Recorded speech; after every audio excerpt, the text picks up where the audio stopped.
Hey Nick, how's it going, man? Hi. Hello. How are you getting on? I think you're doing a really important video talk. Nick, how's it going, man? Um, okay, thank you. Yeah, and talking about this kind of thing is never easy, and it's a thing that a lot of people don't really have a grasp on. So I think you're doing good work here. Thank you. Um, it can be difficult because I know about the culture on YouTube and social media. People tend to judge each other based on um, the archetype of masculinity or femininity, and the clay. Because there's that whole MGTOW culture. There's the incel culture. There's all that nonsense, and people who are actually suffering from genetic disorders. It's like we get kind of caught in the crossfire because it's like I'm not an incel, but I'm not a manly man. So it's like it's this weird. Um, it's just a very weird position to be in. No, I can certainly identify with some of that. I mean, I've found the internet to be a great place for meeting people who would otherwise be really marginalized. And I've seen, my friend who's a guy with a beard with breasts and a guy who identifies as a unicorn. It's an extreme, but there seems to be a niche for all of us and a community there. But it doesn't seem to have been your experience. Yeah. Well, and I think a lot of it is there is a certain concern in regards to emotional immaturity, both on the people suffering from an endocrine disorder or any kind of disorder like that, as well as the social media audiences. Because I know in my case, growing up in small town Nebraska in the 80s, nobody knew about endocrinology. They'd never heard of an endocrine disorder. So it was just, oh, he's weird, or oh, he'll mature later on in life. It's just a lot of cognitive dissonance, especially in an environment where, and at the time, we didn't have the internet, we didn't have Google. Sure. So you couldn't go online and say, hey, is there anybody else like this? Yeah, it can be really, really tough. I mean, being the outlier in any social group, especially a social group of young male adolescent apes, is going to be tough. And I remember a school friend of mine who was very, very, very small, very slight built guy, which was noticeable. And he came up to the front of the class and went, "Hi, I'm Angus, and I'm small, and this is the reason for it." And we went, "Oh, seems fair enough, really." And there was a social adjustment that came with that knowledge. But that can only work in a kind of environment where the seed has been sown already. Oh, some people are different, and that's okay, Well, so I think you raise a really good point. Yeah, thank you. I mean, I know here in Nebraska, there are still a lot of people who it's very, it's interesting because they'll call it the heartland, but it's like, it's anything but that. And I think that throws a lot of people off because, they're taught, oh, you're supposed to be, forgiving, compassionate, all these things, right? But then you look at their actions, and their actions are exactly the opposite of what they claim as far as morally. They'll be compassionate to the people they like, but not to the people they dislike. Anybody different, they can be pretty hard on. So, I mean, how does that play out in your day-to-day, in everyday Nick life? What does that look like? If it's okay to ask, Well, I mean, at this point, I mean, I look much. I mean, nobody can tell. I mean, most people think I'm just a short guy with a weird voice, but it is interesting because I've had to argue with doctors and whatever just to get the normal amount of testosterone. of like, I forget how they measure it, but it's like, I think anything past like 1200, 1000 or 1200 is what the medical community considers normal. But if you look at these like great big guys like I don't know, Jocko Willick, or these like, The Rock, or any of these types, they've got easily 3000 Yeah, but those units. guys are artificially bumping up what nature would Oh do yeah, in order to look the way they are, and there's absolutely no debate about that. yeah, I mean, essentially, if your lean body mass index is over 23, you're yeah, chemically enhanced, and fair dues if people want to do that. yeah, But also, I mean, the Rock probably weighs about 300 pounds. yeah. Yeah, Well, and also we have to look at society's fascination with perpetuating certain stereotypes. yeah, Um, definitely. yeah, I But mean, I'm surprised that you have to argue for a therapeutic dose of testosterone in your circumstances. it's I've had some interesting conversations with endocrinologists. Even I I'm had sure. one woman when I was in Phoenix, Arizona. I literally had one woman. She literally accused me of faking the blood tests. I'm like, okay, how the fuck does that work?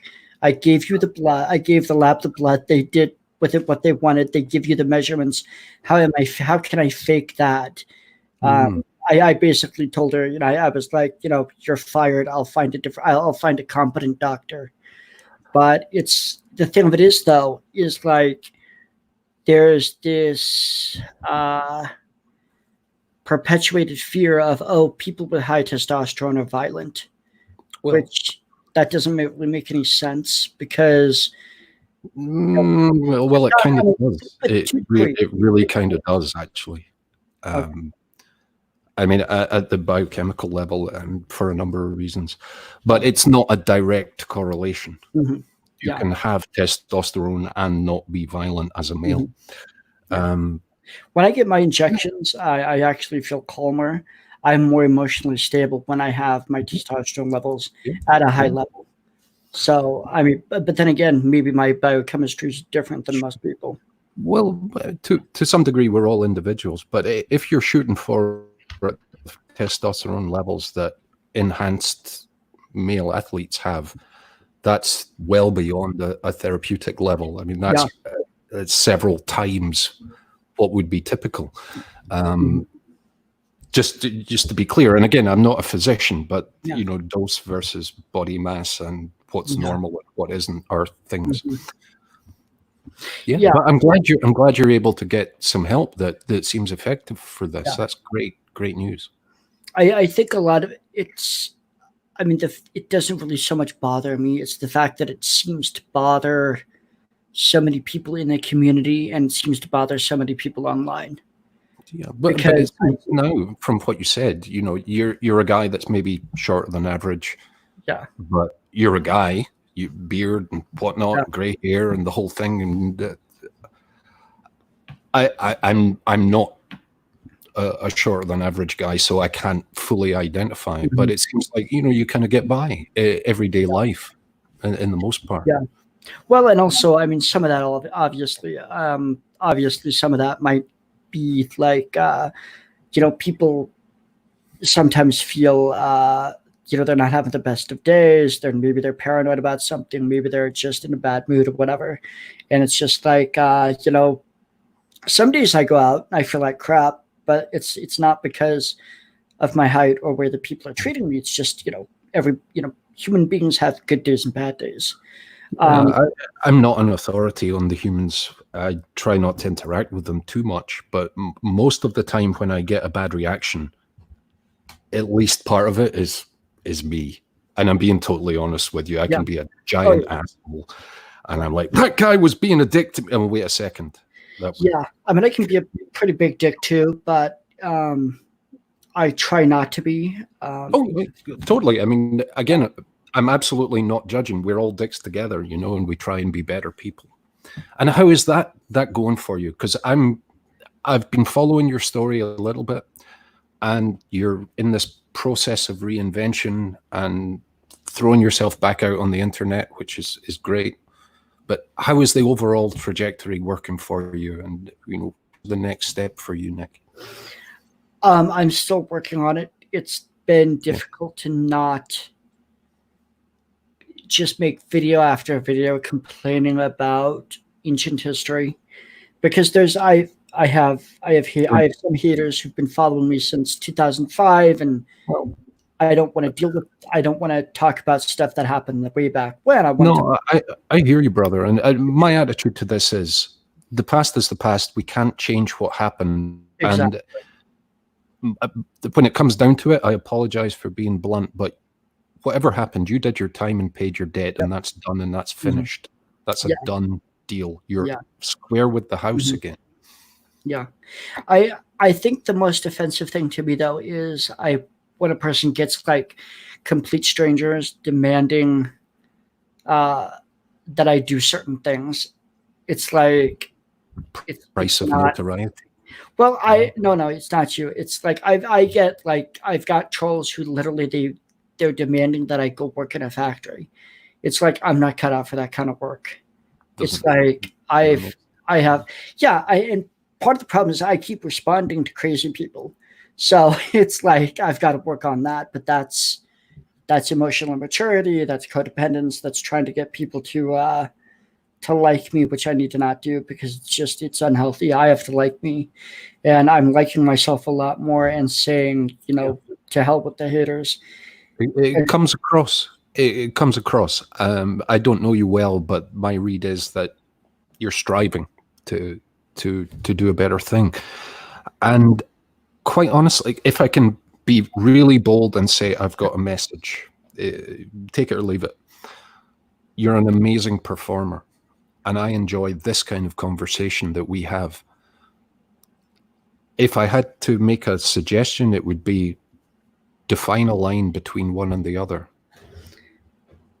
Yeah, I've tried that. I really wish that I could find a niche that worked, that I was comfortable in. Do this, and we're talking like gentlemen, and we don't agree on some things, but we're here and this is fun. And then there's Nick Bravo from Stephen King's The Stand, which was amazing. I mean, comic genius. Where it was there, it was great. And I get it. Thank you. And there's this Nick, and then there's that Nick. Yeah. I in part have a sort of soft boundary. There's real me, and then there's intellectual, academic. Yeah. And I know a lot of people have trouble with they go to a YouTube channel, they want to see one consistent thing. Yeah. For like tens of hundreds of videos, which is understandable. Yeah. But it's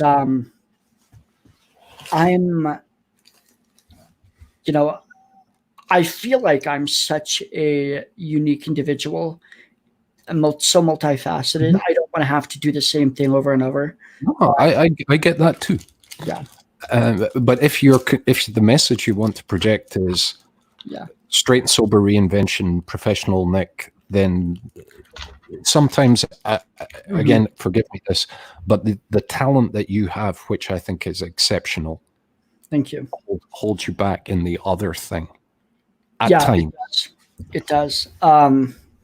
I am trying to be more professional. I want to do that, but it's and don't get me wrong, I think it's a great product, but it reminds me a bit of Robert Flanagan, known as the Super Masochist, who was a great guy, amazing performance artist.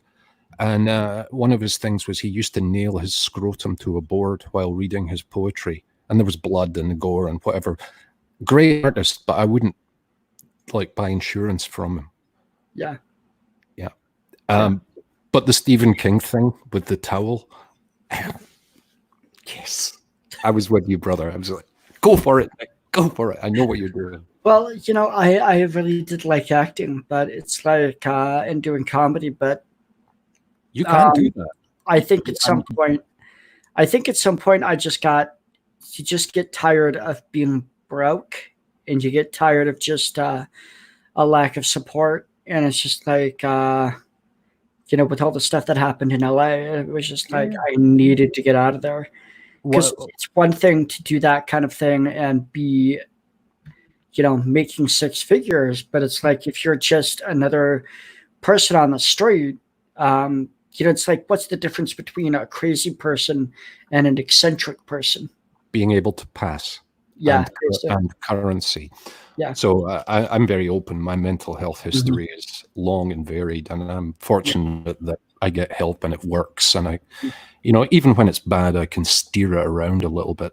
Yeah. But the best comedy I ever do is the stuff that I'm doing, talking about when I actually wanted to cut my own throat.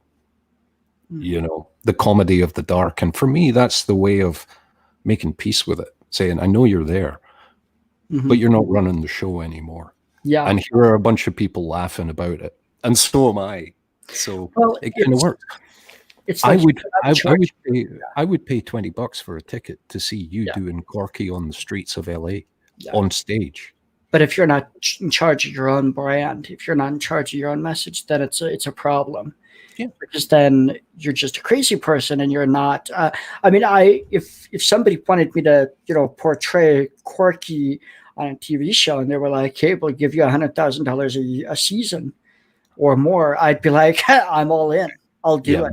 But that's like jumping to the top of the 400-foot cliff and not climbing the path that gets to. And do you know the trail? Me to do it for free, for shits and giggles, I'm like, I'm not going to bother, because then it's like, well, I need to make money somehow. I don't want to live like this for the rest of my miserable life. The Trailer Park Boys came out in Canada, and it's a pastiche on people that we've all met and know, and it's an extreme version of Trailer Park Life as a microcosm, and it's like Shakespeare. And you've got a product that would work.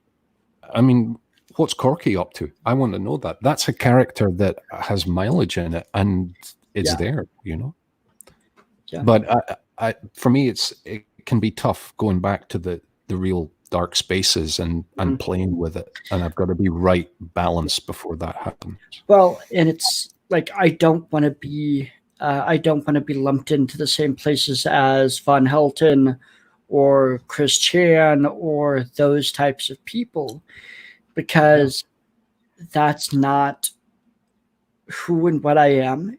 Because there's a simple way through that. I can be, but the way I look at it is I see things so differently, and maybe this is part of its ego, is that I feel like I'm so far more intelligent than they are, that if I just waste my life pretending to be a clown, well then, how am I benefiting society in the best way that I can? Yeah, I hear you. And for me, I have to make it very clear. It's like, this is all autobiographical, but I'm talking about someone that isn't here in the room anymore.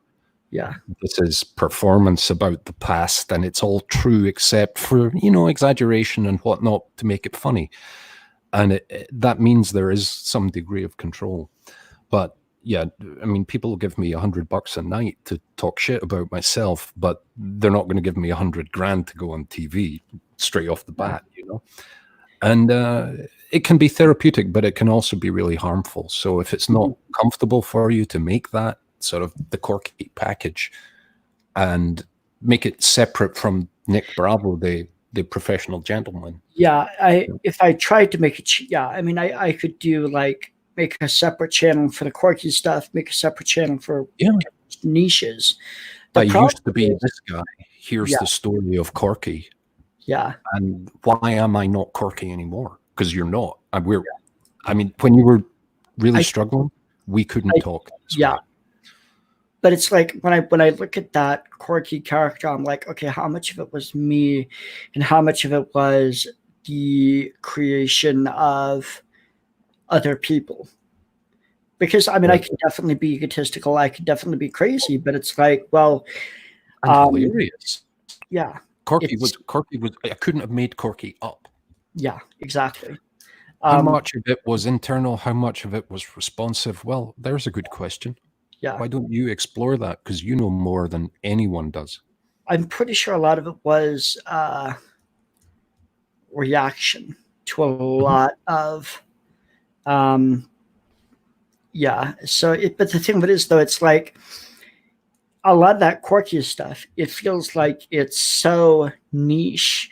It's for such a small group of people who aren't really even grateful for the performance that it feels like it's kind of a waste of time.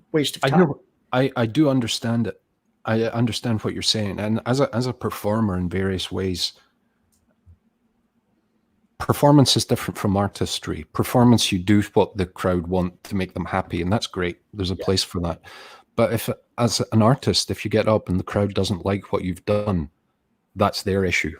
Yeah. And I've always kind of thought that to be a person of integrity, you have to speak your message. Mm-hmm. And as we used to say, run it up the flagpole and see who salutes. And some people that will resonate with. Mm-hmm. But what changed, Nick? What transitioned you from what Corky was to the guy I'm talking to now?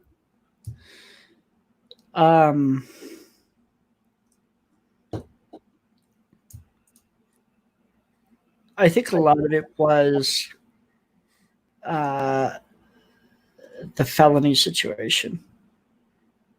I think it really made me lose faith in society, in my government, in humanity. Because I've taken some of those psychological tests on my own. There's one that measures like the 9 negative traits. I'm really low on everything. Except I'm thinking of the major stressors that a human being can suffer, and a legal issue and a conviction and an imprisonment is all of them. And again, to be clear, no matter what else, that's the past. You've done your time. But you're square with the house. The problem is because a felony is a life sentence. As far as like trying to get a job, trying to get like apartments, anything.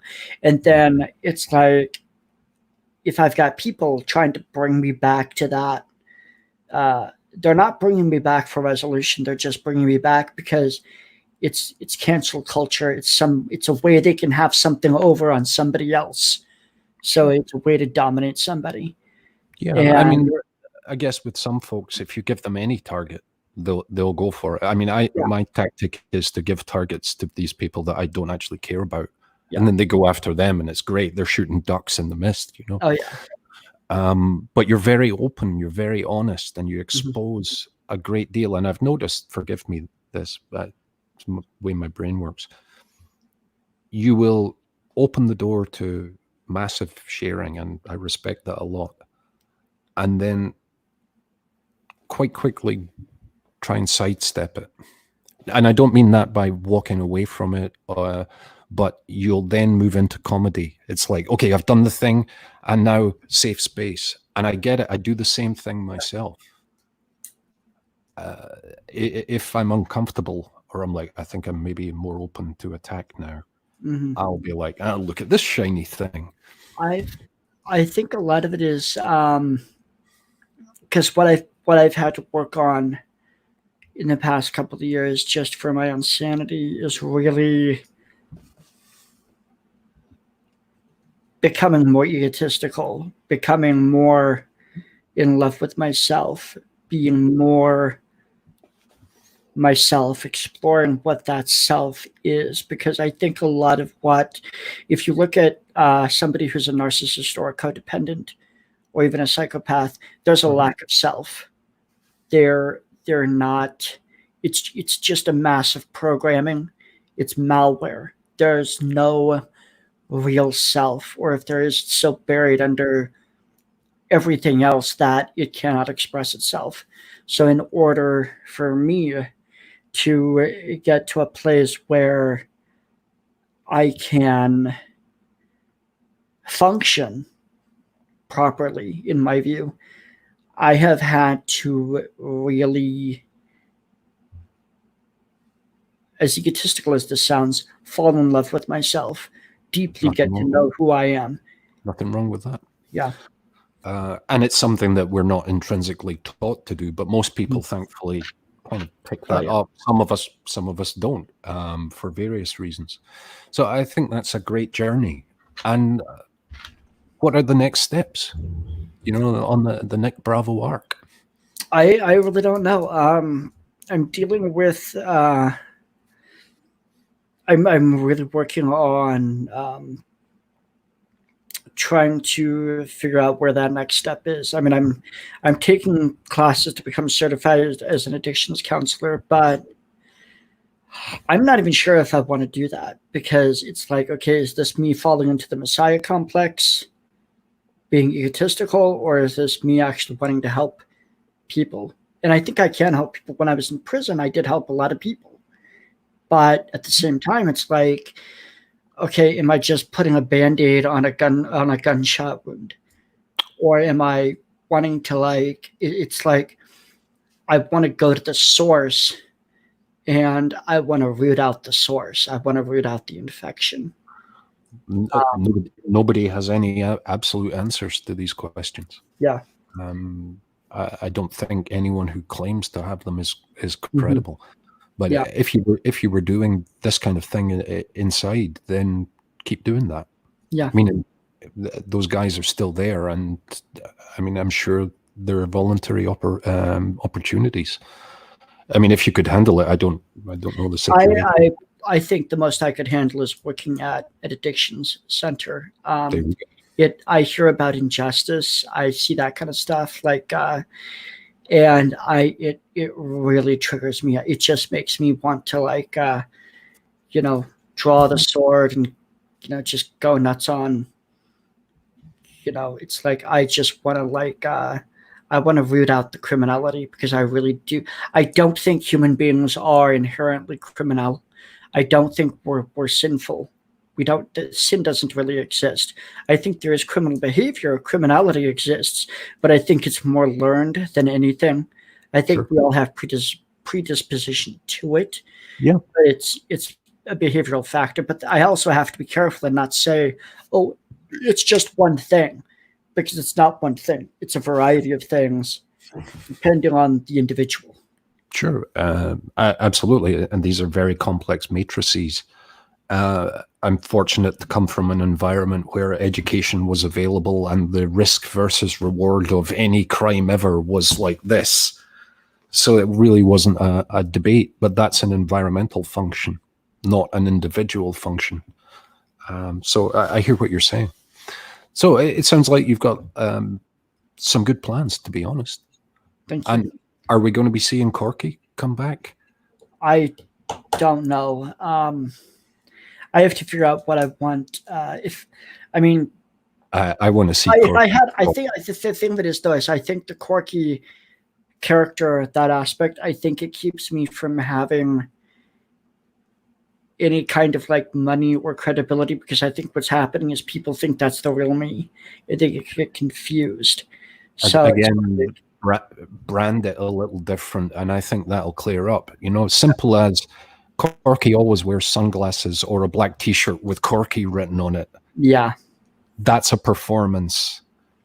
And Corky's the other side of your character. I mean, like, Doc is the guy who says the things I never say in real life. The shadow. Yeah. And anybody who wants can dig into my name and find me, and I don't care, because that's the thing. This is not me every day. This is the other side of it. Yeah. Soft boundary, but it's one that people, oh, right, that's there. It's like a punctuation mark. Yeah. I think a lot of it is the more people, the more individuals really get to know themselves and start to love themselves, the less the noise from the outside world affects them. It's true. It's like I could have a conversation with a lot of these big YouTubers, but I've contacted a couple. They never got back to me, but it's like, well, if I Googled my name, what am I going to see? So it's like, if you Google my name, it says that I eat children. So, yeah. Well, I'd like to see Corky interview Von Hilton, not Nick Bravo, but Corky, full on Corky. I want that. I don't I think would pay-per-view that. if we could I get would Von pay Helton to $20 agree on to that. that, that would be golden. I would do it as Corky. I would love to do it as Corky. You won't Full do on, it though. full bore Corky, right? So see, the thing with this is I'm self-aware of like my own bullshit. Von Helton, I don't No. think Von Helton is he's not. He's just I was reading a book on neurosis, and it was like half of the stuff that it was talking about was like I can see this in Von Helton and other people, and Yeah, it's but like go further. There's neurosis. I have those neuroses. yeah, Psychosis, florid psychosis, lifelong florid psychosis. yeah. And I'm a space marine and a ninja and a vampire wolf Cherokee dark mage. Yeah, No, he's none just of that's real. and the thing with it is what bothers me is he's not even trying to make an effort. I mean, there's you can have people who are that bad, but they're making gradual small changes over And- years. You can Yeah, actually see it. Von Helton's he's the same now as he was when I was watching his videos back in 2013. it's all inspiring in a really bad way. Uh-huh. And I joke about it, saying these are the guys that get mental illness a bad name for the rest of us. Well, Speaking as a high functioning mentally ill person, Mhm. I'm ashamed to have Von Hilton in my team yeah, because he's not helping anybody by, well, Mhm. any of the things, any of it. well, even with the spirituality movements, there are so many. I mean, I've done tarot readings for people, and then I've like because of what I know in psychology, I've been able to help them with their issues. But there are so many people in the field of spirituality that are just outright fucking nuts. They are literally mentally ill. Oh yeah, That they're going to do damage, and it's like okay, if I call myself spiritual, I'm classed with these people. No, but also I can't be. I'm not going to class myself as an atheist because I've seen some really horrible atheistic types on YouTube. So it's like every group is being determined by the worst possible example. well, it can be, but once we accept that no collective will ever actually describe you, the individual, Yeah, it's approximations. But I know what you're saying, and oftentimes it's the loudest asshole in the room that sends the message. You know, most Americans don't support Donald Trump, but the few that do are, well, loud. Yeah, there you go. Yeah. Mhm. I love when they bring an automatic weapon to a virus fight. It's like you brought your AR-15 just in case of fucking Yeah. what? It's well, and the thing of it is what kind of bothers me as far as societally is people give leeway to the criminally minded if they have power or if they have good looks or if they have money. So Well, it's let's give some examples. Let's be specific so we know Sure. what we're talking about. okay. For example, if you look at what Hillary Clinton did with those various FBI servers, right, or whatever servers, right? This was a while back. Once a crime gets a white enough collar, it kind of stops being Yeah. a crime. Yeah. I agree. I think that's heinous. If the average person would have did it, if it was the average person, they'd still be in federal prison right now. She does it, and it's no big deal. And it frustrates me to no end that it's like social hierarchy becomes this excuse for criminal behavior. Yeah. And- Again, I don't disagree, but it was ever thus. Mhm. You know, it's nice that we have voting and whatnot, but ultimately we're hierarchical apes, and that's how it shakes out. And it's unfortunate, but I think at the moment we have more kind of jurisprudence, transparency, and an actual due process that doesn't get it right all the time. Mhm. Far from it, but it's a bit like what Churchill said about democracy. You know, it's a terrible way of governing your country. It's just better than all of the others. Yeah. So we have a way to go, and you're right. I mean, poor, uneducated people go to jail. Yep. Well, and I think a lot of it is people. There are people who don't understand the difference between uh, laws and ethics. They're like, well, this is legal, so it must be right. And it's like, well, no, that's not true. I mean, it's legal in some Muslim countries to to rape and murder your own daughter. Yeah, And then there are, but it's legal. And then there are laws that are still laws that nobody enforces because they're ridiculous. Mm-hmm. Well, yeah. If you got busted with a 16th of weed in the streets of Edinburgh, you're not going to jail. Although that's what the law says. Yeah. And if you steal a sheep, you're not going to get hanged, but that's what the law says. So I think culture molds the law, but similarly, it molds it against some people. And in the US, unfortunately, that's young black men. At the moment, it seems. Mm-hmm. Did you see the video that came out of the two guys rolling along a street? There's a black guy jogging, and they I haven't seen the video, but I've heard about it, and that's just such a clusterfuck. I don't even know if I can touch it because it's just like the thing of it is, it's like it's a tragedy somebody died, but it doesn't really affect my life. No, and I've had to really get to the point of, if it's affecting my life, it's not my problem. Yeah. Because I'm the type I will take the burden of responsibility for everybody else's emotions and shit. And it's just like, that's not a way to live. I just found it. I did a bit of comparison, thinking, I run. Okay. If someone tries to stop me from a van that I don't know, runs out of the cab with a shotgun and tells me to stop, and I don't get murdered because I look like me. Yeah. Well, and it just blew my mind. It's like, this is 2020. What the fuck? Yeah, but he ran towards I've seen a picture of him walking towards the pickup, and then it was okay. He supposedly got shot grappling with the shotgun. I mean, if it's like someone points a shotgun at me, I'm grappling. Put it that way. You know? Well, anyway, yeah, it's a very sensitive subject. I understand. Yeah. We don't want to go there. Yeah, and I just don't know enough about the situation to even really give any kind of an opinion.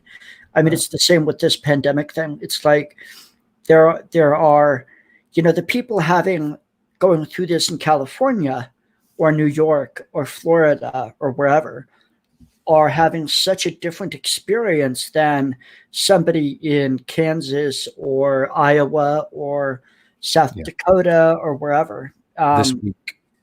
It's such a big country. Yeah. Well, I mean, we didn't have shortages here in Nebraska, now we're starting to have shortages. Whereas like 3 weeks ago, everybody else was having shortages and it was business as usual here. And now people are, now it's like, okay, you go into certain stores and they're like, 1 package of meat per person. And it's like. So what changed?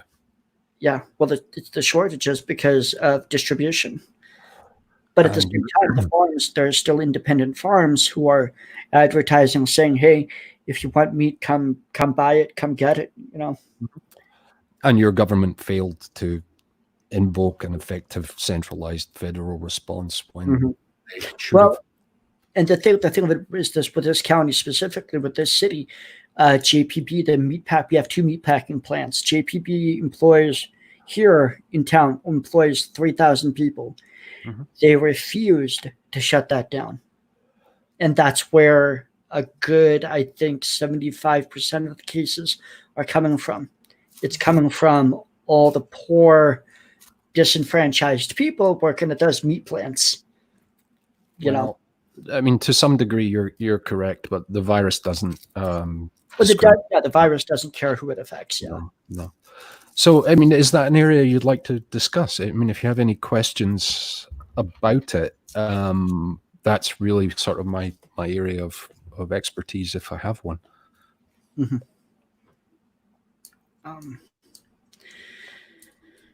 No, I don't know. I mean,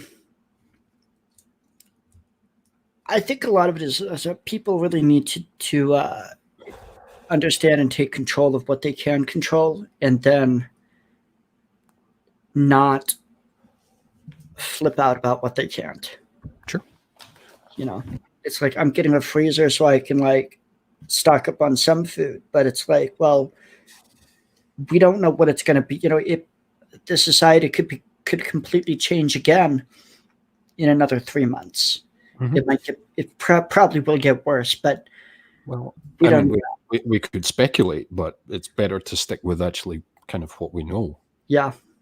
And it is going to get dramatically worse in the US over the next 3 to 6 months because of very poor decisions made in February and March, and repeated throughout.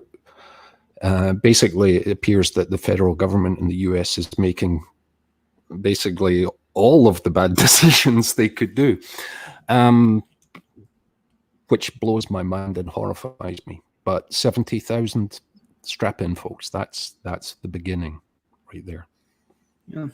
I'm not talking about zombie apocalypse. We'll all be fine except for the 7% who won't. Yeah. But a whole lot of it can be avoided by behaving responsibly. Yeah, but I'm not sure if people and if how many people understand how to behave responsibly. Because you've got everything the president says and do the opposite. That's a good start. Listen to Anthony Fauci, you know.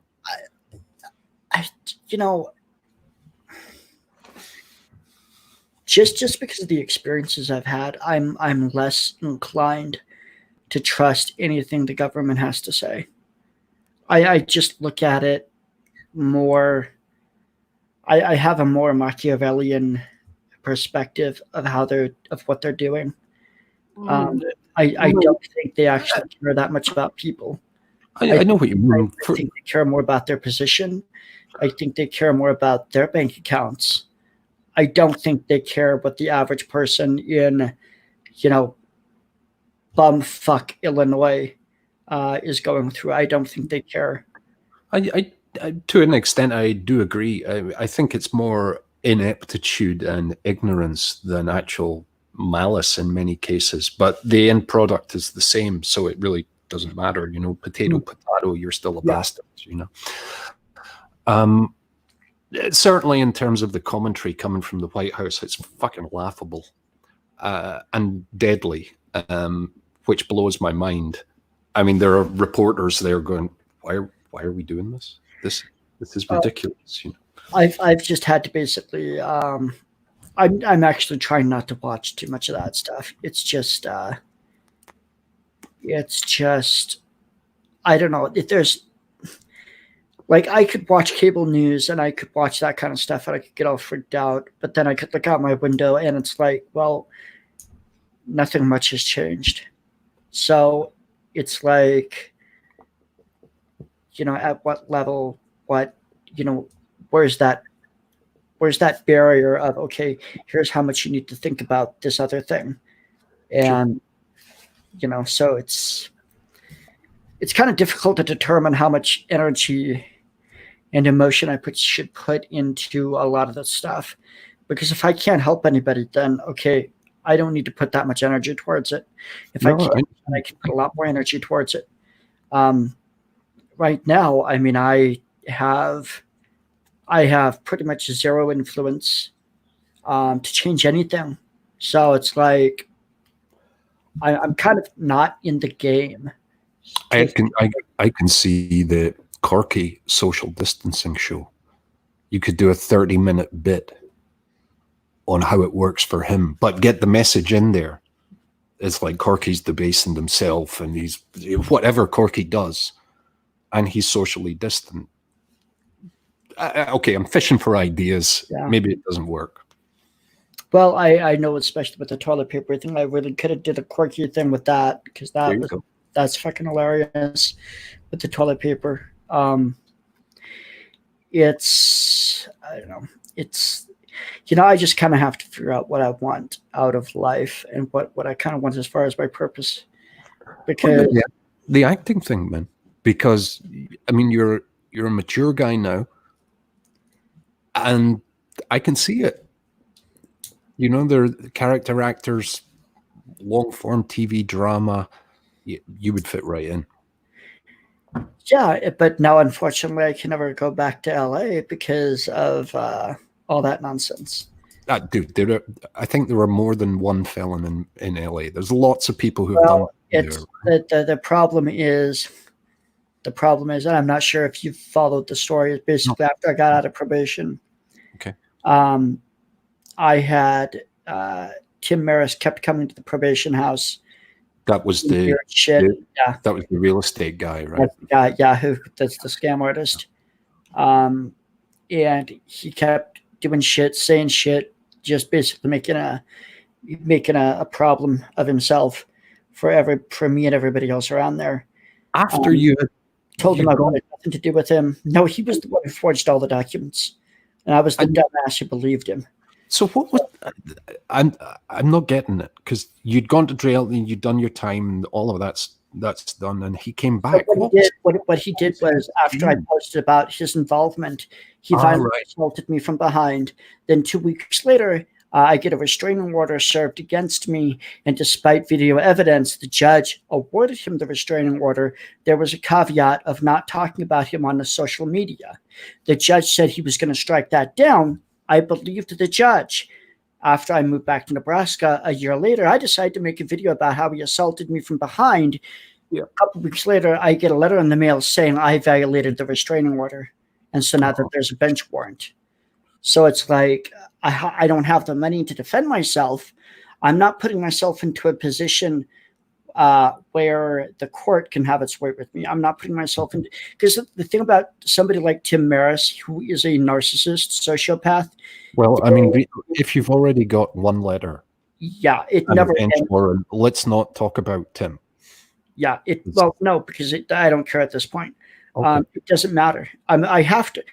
It's like it's at this point where the only way I can save myself is by talking about it, is getting on multiple platforms, is writing a book.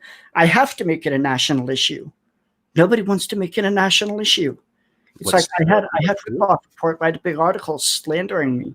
They even put me on TV and saying that I was a criminal. I contacted them, say, hey, you want to know the whole story? They never got back to me. It's like they want to listen to everybody else, but they don't want to talk to me. This is what really offends me. You know, I have no problem talking to people. It's when they want to talk about me, but they don't want to talk to me. Mm-hmm. It's like I could sit there. I would love to have a conversation about atheism with Jacqueline Glenn or Shannon Q or any of these other atheists. I would love to have that conversation. They won't do it because they think that Corky is a real person. You know, so it's like, it's frustrating because it's like, I don't know I don't know what I need to do to get these people to comprehend what's really going on. I guess clarity of message. Yeah.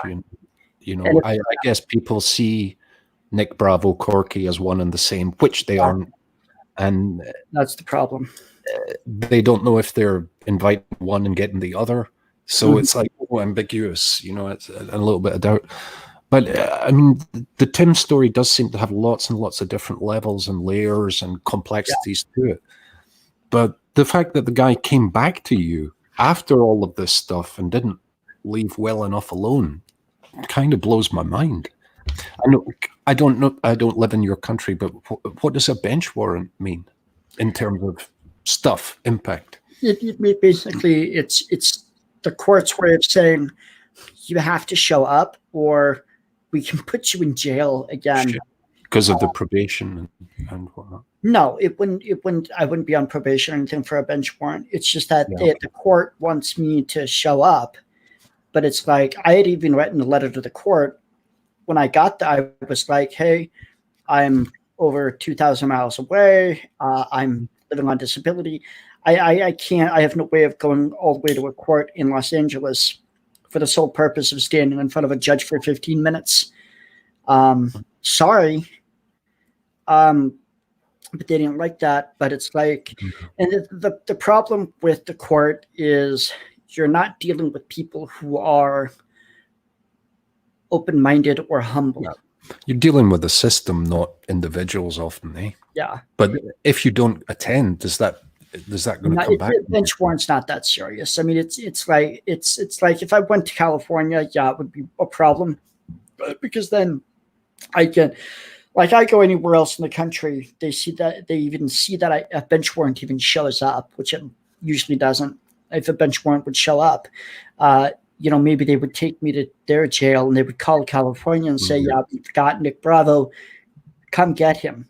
Oh, shit. And California would be like, no, we want you to deliver him because we're California. And the state question would say, fuck off. Hey, Nick, you're free to go. And I'd walk out. But it's just the hassle of it, because it's like... It's pretty serious, man, if you could end up in the box, It's not a serious matter. Over a traffic stop. Like, because I wasn't going to give him the fucking time of day of my presence. It's like, sorry, I'm, it's, and this is another thing. It's like, I've had to really become more discerning of what am I doing that's respectful of myself and disrespectful of myself. And the thing of it is that I'm going to step away, but I am listening, and this is really interesting. Yes. So when I was in prison, I really had to think about what respect was, about how people perceived respect. And I had to look at the ways that I was not respecting myself. I was not respecting myself by letting Tim make all my decisions for me. I was not respecting myself by being codependent. I was not respecting myself by not taking responsibility for my own success in life. I was letting other people do it. And, one way of disrespecting myself would be to waste time and money to go before a judge just so that they could just babble to me because of a restraining order thing. It's especially when the argument was, Nick used his free speech to say that Tim was a con artist. Well, that's free speech. It's not slander. Prove slander. The only way you can prove slander is if the slander and libel are very hard to prove, especially in this country. If the person who's accusing you legitimately thinks that you did something or are something, they're not guilty because they actually believe it. There has to be malicious intent. But the issue is, it's such a nonsensical thing. I mean, you're the California court, and you wanna fuck around with this nonsense. They have so many murders, they have so many rapes, they have so many serious fucking crimes to deal with in any part of Los Angeles County. They're worried about, somebody saying something mean on the internet who doesn't even live in the same state. Are you not open to contempt of court if you don't show up? I do have contempt of court. The court is contemptible. The court has contempt of me. I'm not going to give respect to people in institutions who don't respect me. That's reality. I mean, I hate to be hard. I know I'm going to get a lot of shit for saying that. I hate to be a hard ass, but it's like, I'm tired of being disrespected. I'm tired of being, the good guy who lays it out on the table. Yeah. And then everybody else is just figuring out, okay, how can we use Nick to our own advantage? Sure. And it's like, it's just, I as far as I'm concerned, the California court, especially that particular one, is nothing more than a clown house. I live usually as a guest in other people's countries. So again, no judgment. I hear your point. But when I get a summons from the government, the law, I go there to humble myself before an organization that kind of helps and protects me, because the alternative is I don't make my point and go to jail. Yeah. Rather than, and I understand that aspect of it. The problem is I think the system works for me. Yeah. So it's kind of like a visit, I don't have the baggage, perhaps.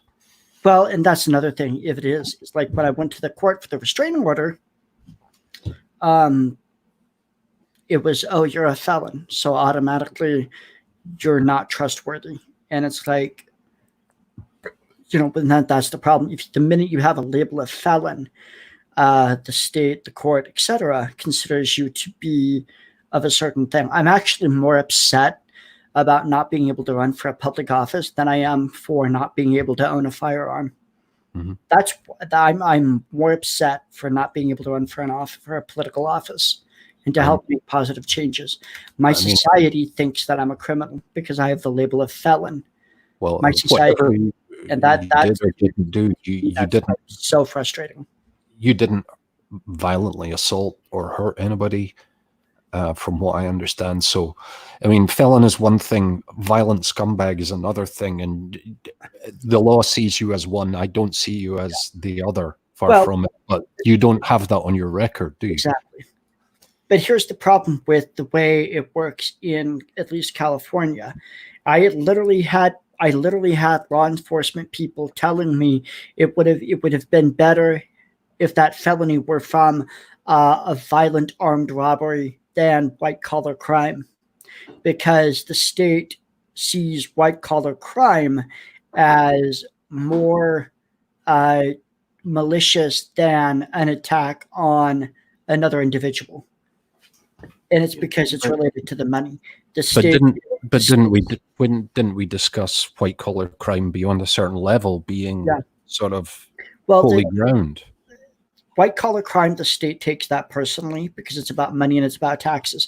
The government had no problem with what I did until they thought that they could have gotten more money. They didn't punish me because I did something wrong. They punished me because I didn't give them as much money as they thought that they could have gotten. Because I'm going to have to write all this shit down in a memoir or something. Yeah, you really should, man. Lay out the story. Yeah, because it's fascinating. I mean, I feel like shit having been so stupid to fall for such a con. But again, the con?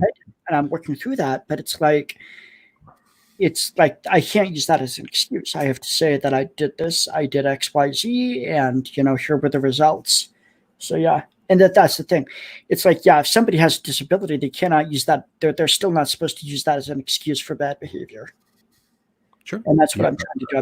I'm trying to clean up my behavior, not use all these different things as an excuse.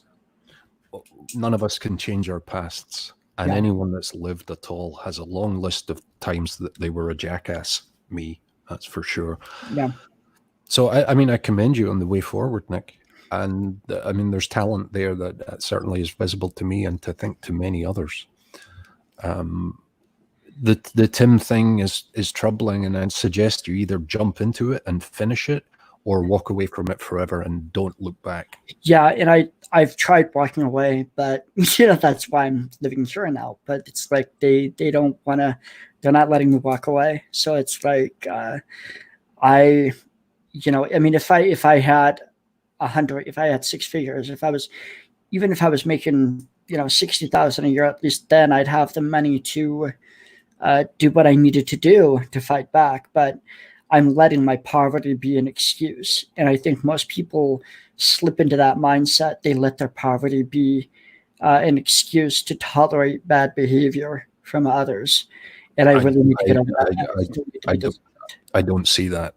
I think most people don't use their poverty for dick all except something to get out of because it's miserable. Yeah. But you seem to be in a much better state, and it's really good to see. Thank you. I all my mirrors in the chat is very correct. Yes, the court is in contempt of Corky. That is exactly right. If the court better hope and pray Corky never enters their domain.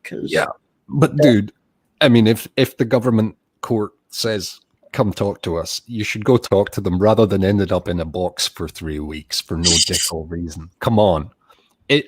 Write them a nice letter. I'm a long way away. It's really difficult. What should I do? Don't ghost the court, dude. They didn't care.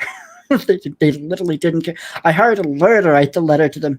They did not care. Okay, if you ghost the court, you're probably going back to jail. And I hope that doesn't happen, They've got better things to do, really.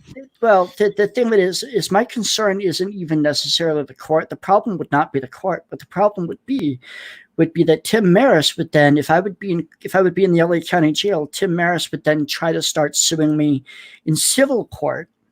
No, you're thinking way beyond. The problem is the court. I know how his mind works now. I know how his mind works now because he cares most about his reputation. That's what he cares most about, his reputation. So he would start suing me in civil court. And he would try to basically get judgments against me. He literally thinks he's Walter White. He literally thinks he's and what's that other guy? Jason Bourne? No, not him. The character on 24. I forget the actor's. I forget the character name. But you know, he likes to think of himself as these different TV characters that, like, you know, they can skirt the law and the law works for them and they've got everything figured out and blah blah blah. And he's an arrogant little bitch. And you know, I'm still not getting it. And I need to talk to this guy, I think, because you took the fall, you did the time, and he's coming back for more. And I'm not seeing how it benefits him. They don't care. I have to write a memoir about it. I have to be able to basically. That's the thing. You know, I left Nebraska specific. Oh, you know what this reminds me of? Are you familiar with the what was the guy? What was the? I forget the actor's name. But you know Matt Smith. Did you ever see the Matt Smith season of Doctor Who? No, I'm Tom Baker time for me. Sorry. Okay, so basically, there's one of the episodes where these guys are after the Doctor. And the Doctor flees, right? And then at the end of the episode, when the Doctor is punishing these people by like doing really nasty things to them, right? The Doctor's companion Rose is doing this like voiceover, and she's like talking about how, you know, I forget exactly. I don't know what it is verbatim, but it was like the Doctor didn't run because he was afraid. The Doctor ran because he was being merciful, because he didn't want to have to do to you what you deserve. That's what I'm doing.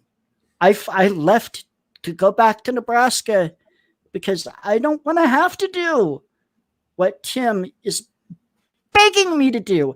And that's basically make him a household name in regards to real estate fraud. But hey, you know, I'm being pushed to the limit. But see, me not exposing him for what he's done is actually disrespecting myself.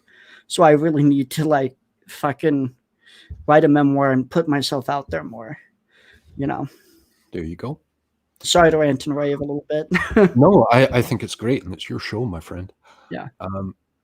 This has been a lot of fun. I do need to sign off in the next few minutes, but I really appreciate the opportunity to speak with you, and it's been great.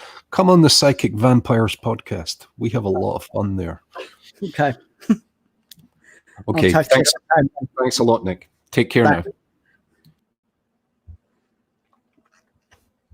That was fun and productive. I really appreciated that. That was very enjoyable. I am going to go too, because I am going to get some stuff to eat. Yeah, Jack Bauer. Timmy is very charming. He can get the girls. Yeah. So maybe I need to get some steroids and get jacked so I can, you know, be the equivalent of, you know, Timmy physically. Then again, I don't know. I want to move on with my life, but I do need to put my past behind me and just basically write that memoir stuff. Basically say, here's how it is. Here's how it went. Yeah. Anyway. I don't really have much more to say right now because I'm just kind of like tired. I appreciated that conversation. Hopefully we'll have some more guests on in the future. I am going to end the broadcast though, but it's very true. A lot of people really don't know the whole story because I've told bits and pieces, and nobody's really connecting everything together. So anyway, I'm gonna go for a walk now. I'll see you when I see you.